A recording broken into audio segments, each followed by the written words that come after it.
ఓం సదాశివసమారంభాం వ్యాసశంకరమధ్యమాం అస్మదాచార్యపర్యంతాం వందే గురుపరంపరాం.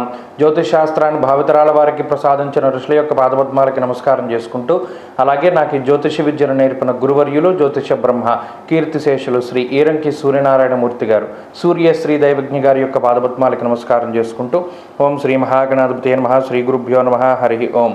వీక్షకులందరికీ నమస్కారం.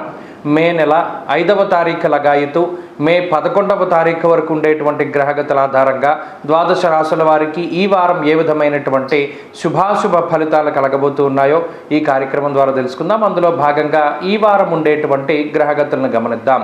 ఈ వారంలో శుక్రుడు రవి గ్రహం మేషరాశి యందు సంచారం చేస్తూ ఉండగా, వృషభ రాశి యందు గురుగ్రహం యొక్క సంచారము, అలాగే కన్య యందు కేతువు, కుంభరాశి యందు శనేశ్వరుని యొక్క సంచారము, మీనరాశి యందు కుజ బుధ రాహుగ్రహాలు సంచరిస్తూ ఉండగా, చంద్రుడు మీన మేష వృషభ మిథున రాశుల్లో సంచారం చేస్తూ ఉన్నారు.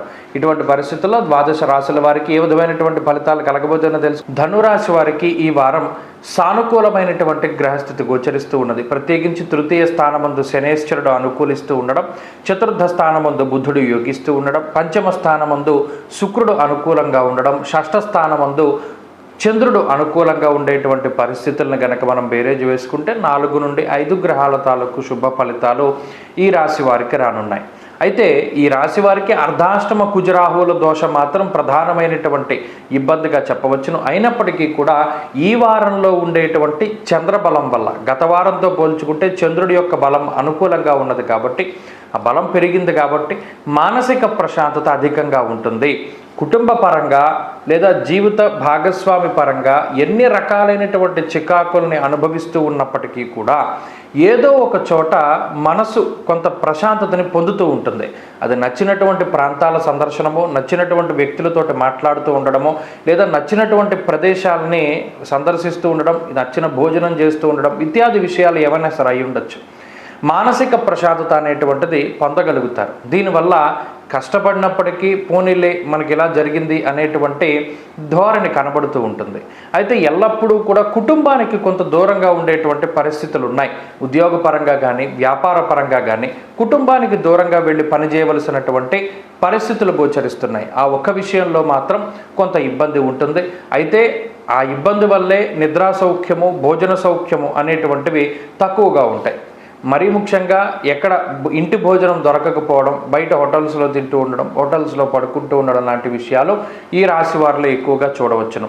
అలాగే సంతానానికి సంబంధించినటువంటి విషయాలు సానుకూలంగానే గోచరిస్తూ ఉన్నాయి. ప్రత్యేకించి బద్ధకం అనేటువంటిది పెరుగుతూ ఉంటుంది.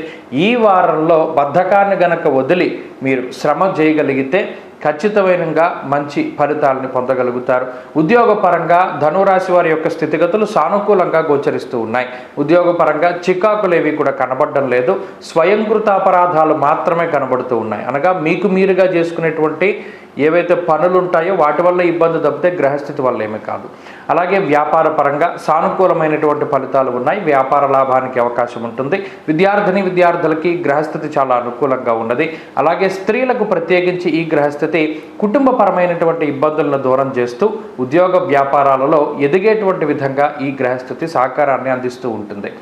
ధనురాశి వారి ఈ వారంలో మరింత అనుకూలమైనటువంటి ఫలితాలని సాధించడానికై సుబ్రహ్మణ్యేశ్వర స్వామి వారి యొక్క ఆరాధన చేస్తూ ఉండడం చెప్పదగినటువంటి సూచన. సుబ్రహ్మణ్య భుజంగ స్తోత్ర పారాయణం, సర్పసూక్తంతో అభిషేకం లాంటివి మంచి ఫలితాలని ఇస్తాయి. ఈ వారంలో కలిసి వచ్చేటువంటి రోజు బుధవారంగా చెప్పవచ్చును. అదృష్ట సంఖ్య 6, అదృష్ట వర్ణము లేత ఆకుపచ్చ రంగు. తదుపరి మకర రాశి.